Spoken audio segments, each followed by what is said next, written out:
아멘. 오늘 성경 주제는 증인입니다. 증인. 오늘 3절 말씀에 보면은 나의 두 증인이라는 표현이 나옵니다. 요한계시록 1장 5절 말씀에 의하면 예수 그리스도를 충성된 증인 이렇게 묘사하고 있습니다.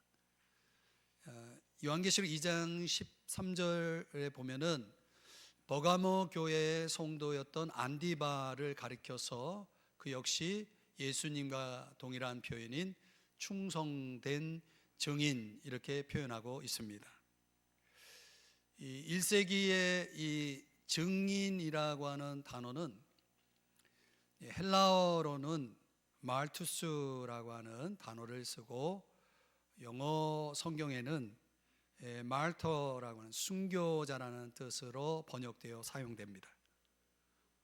말하자면은 예수님에 관한 진리를 말하는 자를, 또 어떤 자들은 그 진리를 말하다가 자기 목숨을 잃는 자를 일컬을 때 증인 또는 순교자라는 용어를 사용하는 것입니다. 이런 차원이기 때문에 진리를 말한다는 것은 참으로 힘들고 어려운 일입니다. 왜냐하면 진리를 말하다가는 자기 목숨을 잃을 수도 있기 때문입니다. 그러나 여러분, 성경의 사람들은 처음부터 진리를 말하기로 결심한 사람들 아닙니까? 진리를 말하는 것이 우리 믿는 그리스도인들의 주된 캐릭터입니다. 진리를 말하는 것은 당연한 거죠. 그래서 이 성경적 신앙 속에는 이렇게 진리를 말하는 입술을 굉장히 귀하게 여긴다는 것이죠. 성경적 신앙이라고 할 때 우리는 신을 달래고 움직이기 위해서 주문을 외우고 마법을 외우는 차원의 그런 형태가 아니라는 것을 아셔야 됩니다. 먼저는 주님의 말씀에 귀를 기울여서 귀담아 듣고 거기에 응답하는 것. 어떻게 보면 주님과의 대화 속에서 개인적인 보고를 다른 사람들에게 나누는 그런 차원이라고 성경적 신앙을 정의할 수 있겠습니다. 자, 여러분, 오늘날 여러분들이 살아가다 보면 여러분의 삶의 자리에서 여러 사람들을 만나고 일상 대화를 나누잖아요. 그런 가운데 복음에 대해서는 거의 귀를 막고 있는 사람들이 너무나 많죠. 그런 사람들, 복음에 귀를 막고 있는 사람들에게 여러분들이 주의 말씀을 더듬거리며 전하는 것이 의미가 있을까요? 오늘 성경은 그렇다라고 답을 하고 있는 거죠. 근데 오늘날 기독교 복음 증거에 있어서 가장 큰 문제는 우리 신앙인들이 너무 소심하다라고 하는 것입니다. 이 세상을 놓고 보면 이 세상은 정말 화려하고 시끄럽고 참으로 자기 중심적인 차원에서 돌아가는 세상이라면 이 믿음의 세계는 그에 반해서 너무나 조용하고 또 소박하기까지 하고 겸손한 것 같습니다. 그래서 우리 신앙인들이 대부분은 침묵하며 지내죠.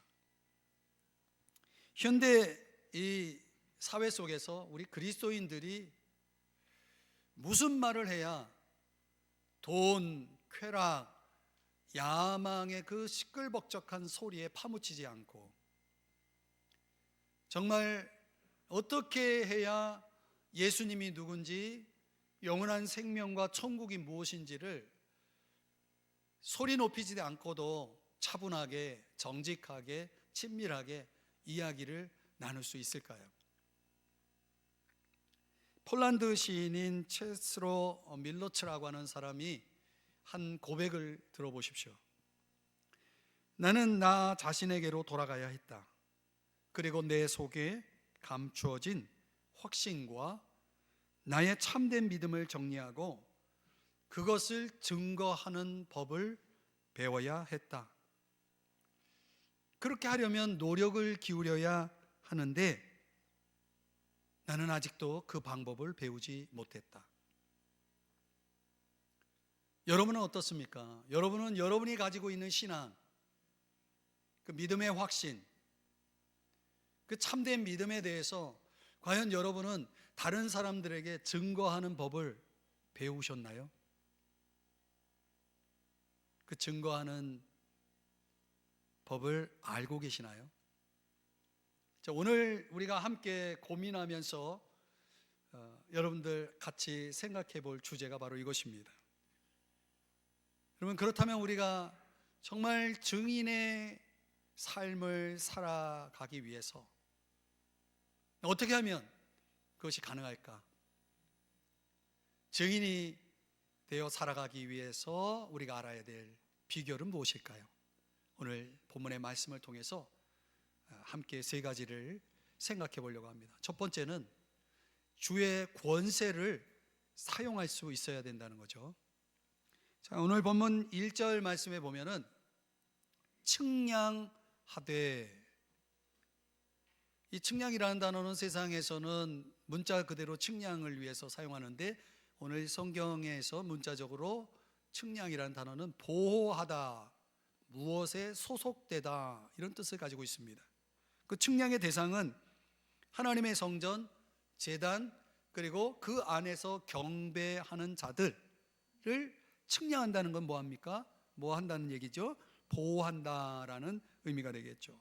그러니까 이 측량의 대상이 되는 자들은 주님의 통치 아래서 주님의 인도와 보호를 받는다는 뜻입니다.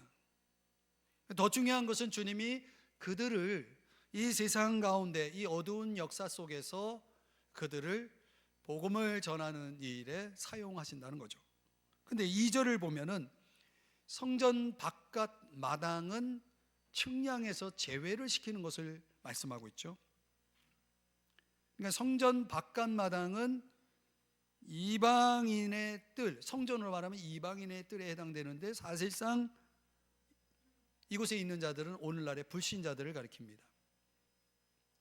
그러니까 우리가 살아가는 이 세상 속에는 이 성전 바깥 마당에 해당되는 거죠. 이런 데서는 보호, 영적인 보호가 제외되었다라는 것입니다. 그래서 42달 동안 짓밟힌다라고 말하고 있는데 42달은 계산하면 3년 반이 됩니다. 근데 이 기간은 예수님이 말씀하신 큰 배교의 때다. 적그리스도의 등장과 함께 큰 배교의 때가 바로 이 42달로 표현된 것입니다. 이 기간에는 수많은 사람들이 예수 믿음을 저버리고 악을 숭배하는 자리에 참여하게 되는 것입니다. 그런데 주님의 그 충성되고 신실한 충성된 백성들은 주의 보호하심 속에 측량 대상이기 때문에 주의 보호하심 속에서 지내게 된다라고 하는 것이죠. 그래서 이것을 위해서 오늘 본문 3절에서는 그 증인된 자들에게 권세를 주신다라고 말씀하고 있는 것입니다. 근데 그 권세를 가지고 주님의 일을 하는데 1261 계산하면 역시 3년 반입니다.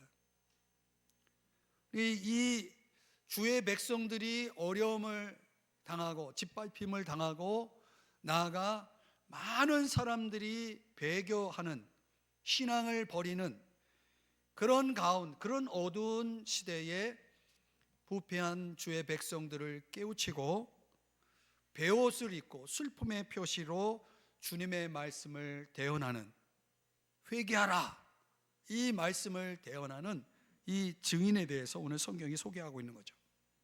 이런 일을 하기 위해서 주님이 이들에게 3절에서 무엇을 주신다라고요? 권세를 주신다라고 말씀하고 있는 거죠.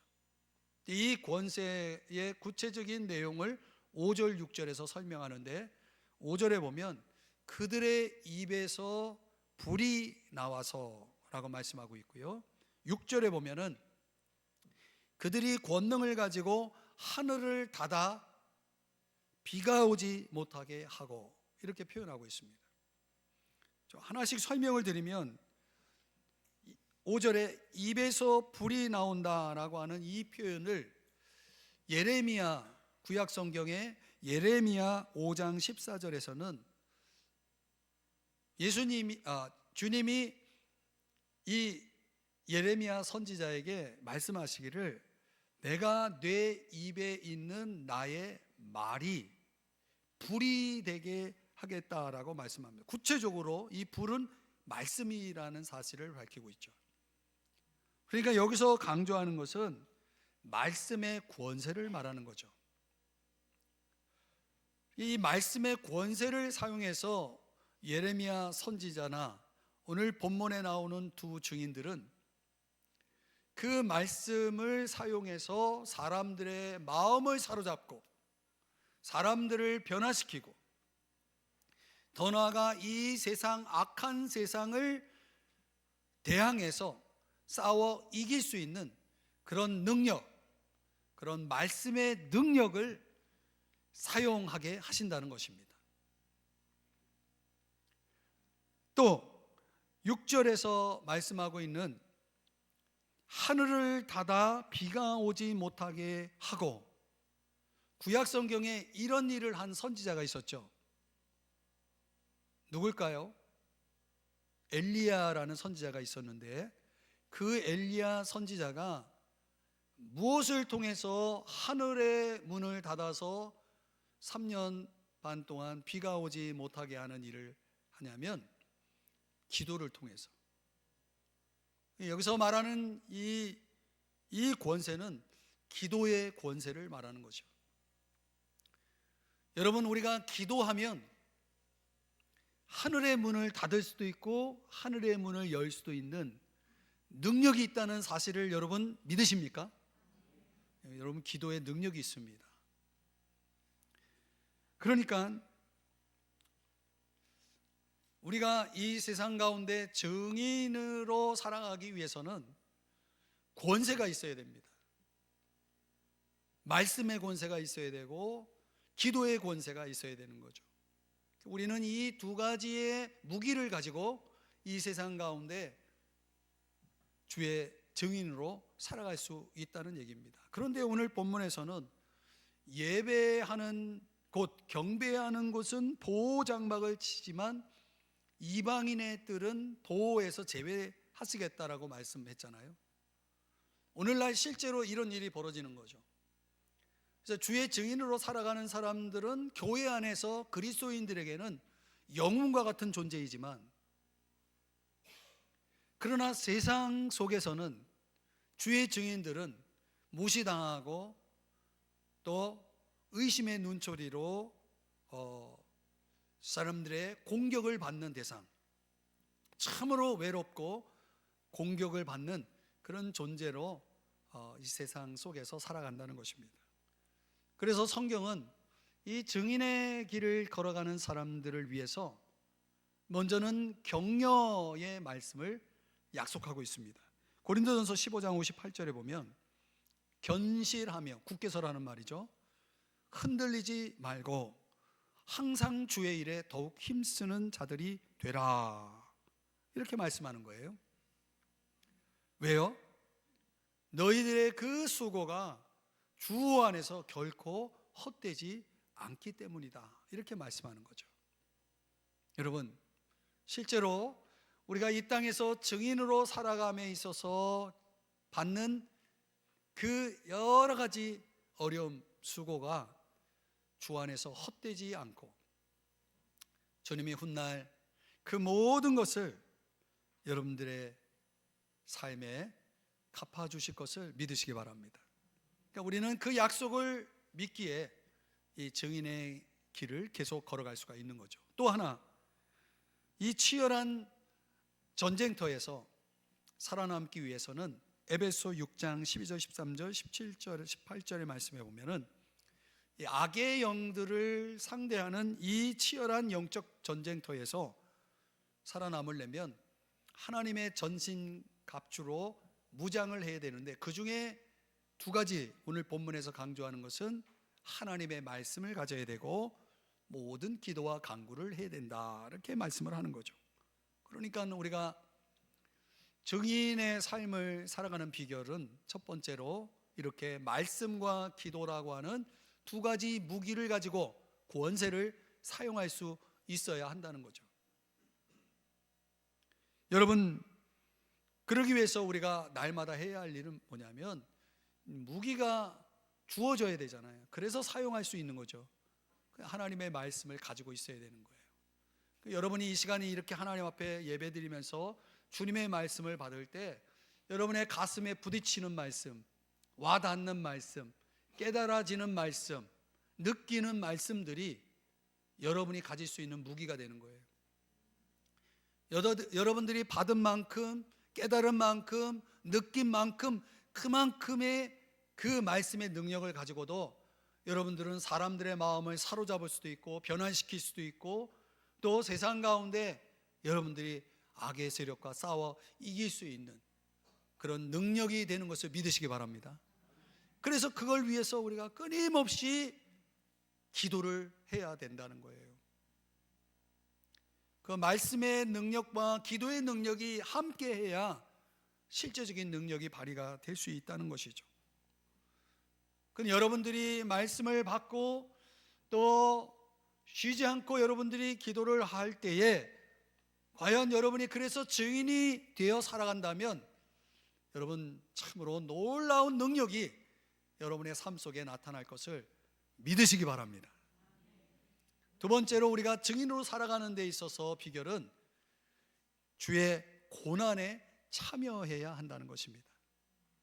오늘 성경 7절 말씀으로 가보면 이 두 증인이 증언을 할 때에 무적행으로부터 올라오는 짐승, 적그리스도를 가리키는데, 이 적그리스도가 그 두 증인을 죽일 것이라고 말씀하고 있습니다.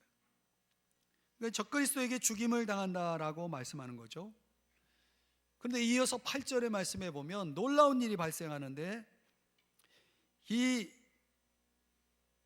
두 증인의 죽음을, 그 시신을 큰 성 길에 그대로 방치해 둔다는 것입니다.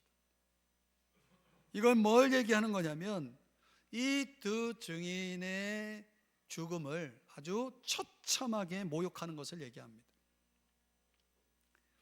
살해당하여 시체가 길거리에 전시된 채 조롱을 받는 것입니다. 여러분, 이런 일은 전혀 예상 밖의 사건은 아닙니다. 왜냐하면 이 반항의 본성을 가진 인간들이 지금까지 주의 말씀을 배척하고 스스로 자기가 하나님과 같이 될 수 있다라고 그렇게 착각하고 힘써 왔기 때문이죠. 그래서 그런 일들이 조금이라도 성공한 듯 보이면 그들은 파티를 엽니다. 그 말씀이 10절인데요. 그들의 즐거움을 즐거워하고 기뻐하여 서로 예물을 보내리라, 이렇게 말씀하는 거죠. 축제를 벌인다는 얘기죠. 그런데 특이한 것은요, 이 축제를 벌이는 사람들이, 땅에 사는 자들이 괴롭게 한 거로, 이런 표현이 나오잖아요. 이 두 선지자, 두 증인이 좋은 소식을 전했을 뿐인데, 그런데 땅에 사는 자들은 자기를 괴롭힌 거라고 반응하고 있다는 거죠. 오늘날에 여러분들, 우리가 증인이 돼서 좀 주님의 말씀을 전하려고 하면 사람들이 어떻게 반응합니까? 날 귀찮게 하지 말라고, 날 괴롭히지 말라고, 그러고 듣지 않으려고 하죠. 똑같아요. 바로 그런 일들이 벌어지는 것입니다. 이게 좋은 소식을 듣고자 하지 않는 자들에게는 그 소식을, 주의 말씀을 전하는 자들이 자기를 괴롭힌다라고 느끼는 것입니다. 이처럼 이 세상 한복판에 주의 증인들은 사람들의 조롱거리, 노략거리, 웃음거리가 되고 마는 것입니다. 여러분, 이 마귀의 궁극적인 목표가 바로 여기에 있다는 것입니다. 복음을 전하는 모든 자들을 죽이는 것입니다. 복음을 전하는 모든 교회들을 파괴하는 것입니다. 그래서 오늘날 교회의 몰락, 그리고 더 나아가서 증인들의 죽음이라고 하는 이런 목표 아래서 진행되어지는 모든 마귀의 그 계략이 지구촌 곳곳에서 벌어지고 있어서 지금도 많은 순교자들이 나오고 여러 교회들이 파괴되고 있다는 것이죠. 그런데 말이죠, 한때 저 유명한 철학자 니체가 한 유명한 말이 있잖아요. 신은 죽었다. 니체가 그 말을 한 그 의미가 뭡니까? 니체가 당시의 교회의 모습을 보면서 교회가 아무런 능력도 권세도 발휘하지 못하는 그야말로 죽은 모습과 같은 이 모습을 보면서 교회가 믿는 신도 죽었다라고 말한 거 아니겠습니까? 이런 사망 선고가 여러분 오늘날 이 현대 교회 안에도 그런 일들이 벌어지고 있다는 거죠. 이 마귀가 지금도 그 공격을 멈추지 않고 있다는 것입니다.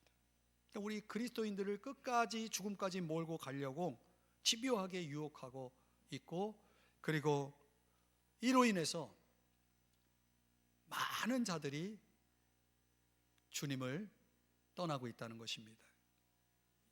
코로나라고 하는 이 시련의 시간들을 통해서 이미 많은 사람들이 교회를 떠났고요, 그리고 앞으로는 더 많은 사람들이 교회를 떠날 것이라는 거예요. 지금 교회가 부흥되는 곳이 있습니까? 하루에도 수천 개의 교회가 문을 닫고 있고 사라지고 있다는 사실을 아십니까? 이제 교회는 텅텅 비게 될 것이라는 거죠. 그래서 마귀의 세력들은 어느 날 이렇게 선언할 겁니다. 신은 죽었다. 교회는 죽었다. 이 땅의 모든 그리스도인들, 증인들은 죽었다라고 선언할 때가 온다는 거죠. 그래서 저들만의 마귀가 벌인 저들만의 마귀 크리스마스를 보내게 될 것이라는 거죠. 그렇기 때문에 여러분, 우리가 그런 마귀 세력들의 파티를 보고 싶지 않다면 오늘 우리들의 입술이 더 이상 침묵해서는 안 되는 것이고, 우리들의 증거가 멈춰서는 안 된다는 사실이죠. 그래서 사도행전 4장에 보면은 이 사도들을 위협해서 당시에 마귀의 세력에 속한 그런 정략적인 리더들이 뭐라고 그들을 압박을 하냐면 예수의 이름으로 말하지도 말고 가르치지도 말라, 이렇게 협박을 했거든요. 그러니까 사도들이 그에 반응해서 19절에서 뭐라고 말씀했냐면, 답하냐면 하나님 앞에서 너희 말을 듣는 것이 하나님의 말씀을 듣는 것보다 옳은가 판단하라, 이렇게 주장하면서 20절에서 단호하게 이렇게 선언합니다. 20절을 여러분 같이 함께 자막의 내용만 읽으시겠습니까? 시작. 우리는 보고 들은 것을 말하지 아니할 수 없다. 아멘. 여러분, 내가 본 것이 있는데, 들은 것이 있는데 그걸 말하지 않을 수 있습니까? 고린도후서 4장 11절 말씀해 보면 우리 살아있는 자, 예수를 믿는 자들이 항상 예수를 위하여 죽음에 넘겨짐은, 그것은 주님을 위해서 고난을 받는 것을 얘기하거든요. 증인의 삶을 위해서 고난을 받는 것을 얘기하는 겁니다. 그러니까 우리가 증인의 삶을 산다는 것은 주님의 고난, 주님의 죽으심에 동참하는 행위가 되는 것이죠. 그러면 어떻게 된다는 겁니까? 예수의 생명이 우리에게 나타난다는 거예요. 주어진다는 거예요. 생명이 주어진다는 거예요. 고난이 있는 자에게 생명이 있는 것입니다. 생명만 있는 것이 아니라 주님이 그 고난에 대한 대가로 보상을, 상급을 주신다는 거죠. 굉장히 영광스러운 거죠. 고난은 영광입니다. 사랑하는 여러분, 그러므로 저와 여러분이 주님의 고난에 참여하는 증인들이 될 수 있기를 주의 이름으로 축복합니다.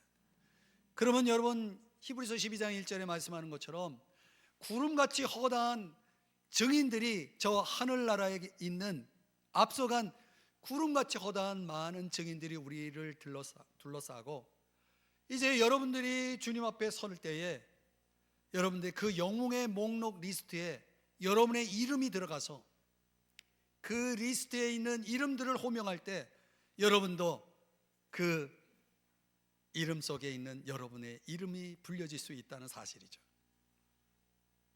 그 영광, 여러분에게 있기를 원하지 않습니까?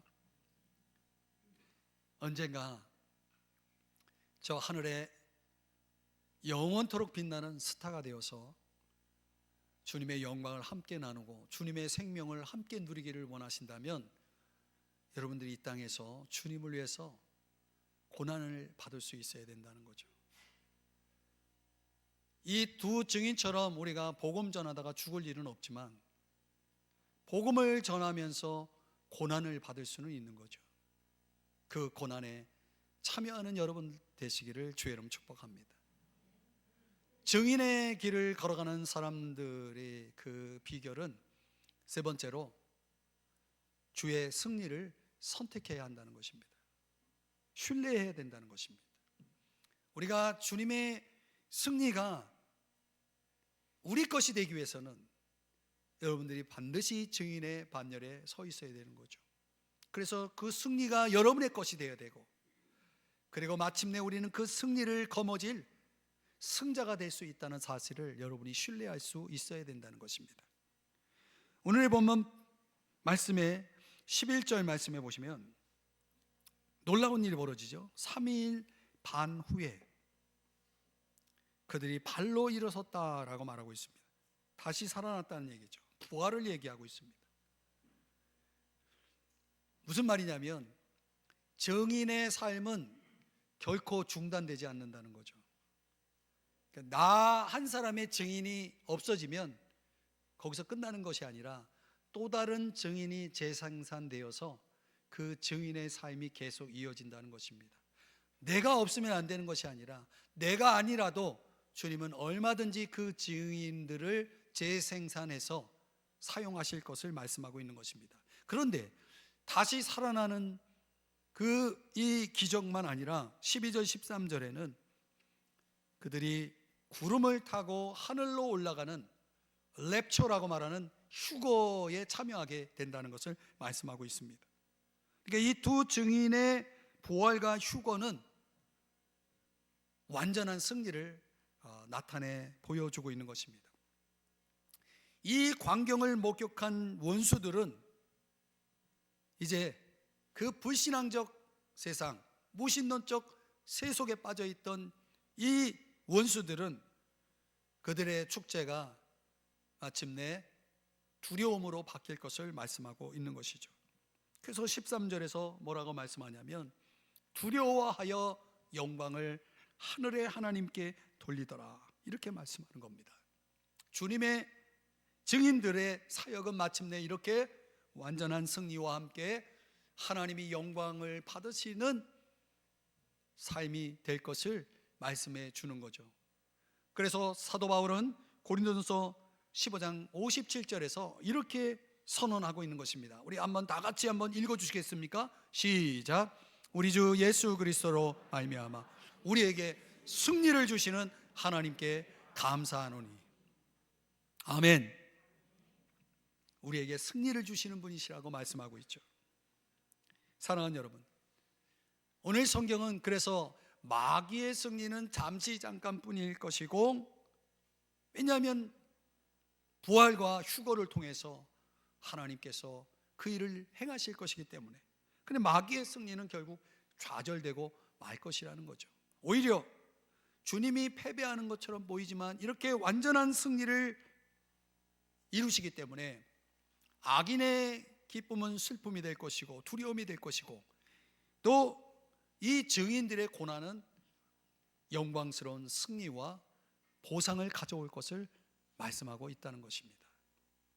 사랑하는 여러분, 과거에 프로시아 제국의 영광을 가져온 그 프레드릭 대왕의 이야기가 있는데요, 어느 날 전쟁에서 그가 아주 큰 승리를, 거뜬한 승리를 거두게 됩니다. 이 완전한 승리, 이 멋진 승리, 이 통쾌한 승리를 이룬 후에 한 신하가 도대체 어떻게 이런 멋진 승리를 이루게 되었는지를, 그 비결을 물었습니다. 그러자 프레드릭 대왕이 답하기를, 그건 적군은 7명의 요리사와 1명의 군사가 있었지만 우리는 7명의 군사와 1명의 요리사가 있었기 때문이다. 이렇게 답했다는 거예요. 여러분에게 유치한 질문을 던져볼까요? 7명의 요리사와 1명의 군대를 가진 그 원수들과 7명의 군사와 1명의 요리사를 가진 이 프레드릭 군사들이 싸우면 누가 이기겠습니까?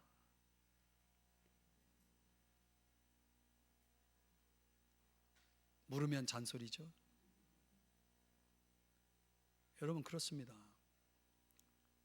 먹는 것도 해야 되고 친교도 해야 되겠지만 정작 본연의 임무로서 싸워야 할 이 싸움을 소홀히 한다면 패배할 수밖에 없겠죠. 오늘날의 교회가 바로 거기에 해당되는 것입니다.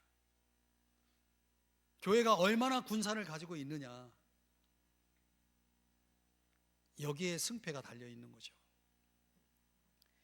이 성경은 우리 믿는 사람들을 그리스도 예수의 좋은 군사로 표현하고 있거든요. 그렇다면 오늘날 교회가 이 그리스도 예수의 좋은 군사가 과연 얼마나 있느냐, 우리 교회는 얼마나 있느냐, 이게 중요한 물음인 것입니다.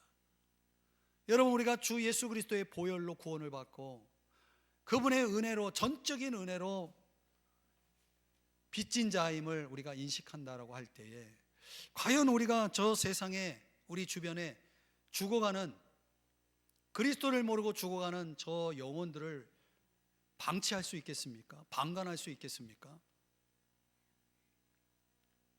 만일 복음을 가지고 나가서 잃어버린 영혼들에게 복음을 전하고 마귀를 괴멸하고 주의 나라의 구현을 위해서 함께 구체적으로 동참하는 그런 군사들이 없는 교회라면 이 세상에 존재할 이유가 있겠습니까?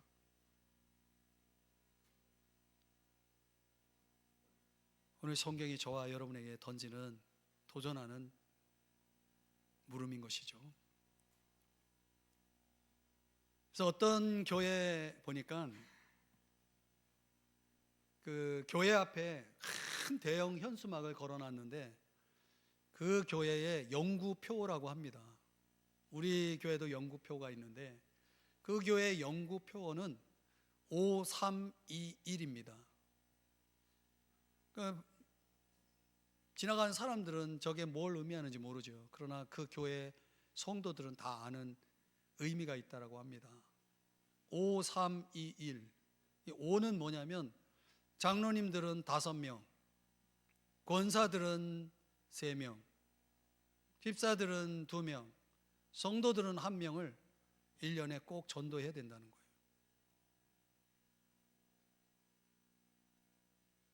그래서 온 교회가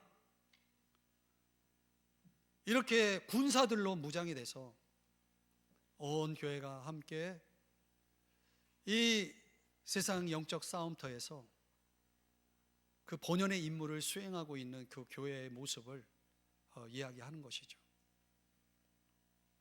이걸 위해서 그들이 매달마다 주님 앞에 올릴 태신자를 작정하고 그걸 위해 뜨겁게 기도하고 그들에게 찾아가서 말씀을 나누는 일들을 한다는 거예요.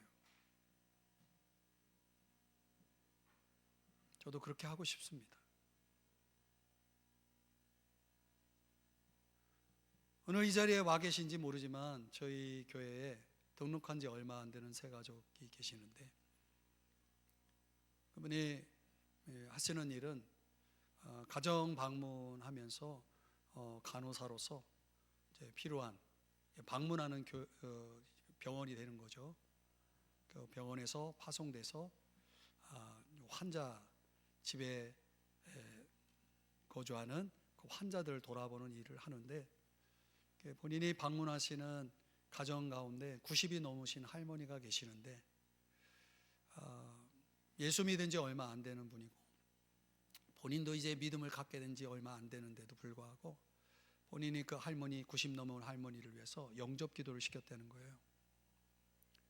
영접 기도를 해줬다는 거예요. 근데 아무리 생각해도 자기가 한 것만 가지고는 너무 이게 부족하다, 이게 뭔가 빠졌다 생각이 되어서 저에게 요청이 들어왔어요. 이제 얼마나 사시겠어요? 90이 넘으셨으니까. 지금 침대에 누워 계시는 할머니인데, 그래서 이 할머니에게, 어머님에게 복음을 전해달라고 요청이 들어왔습니다. 그래서 한 차로 50분 정도 걸리는 곳에 사시는데, 제가 부목사님과 같이 가가지고 지난주에 복음을 전했습니다.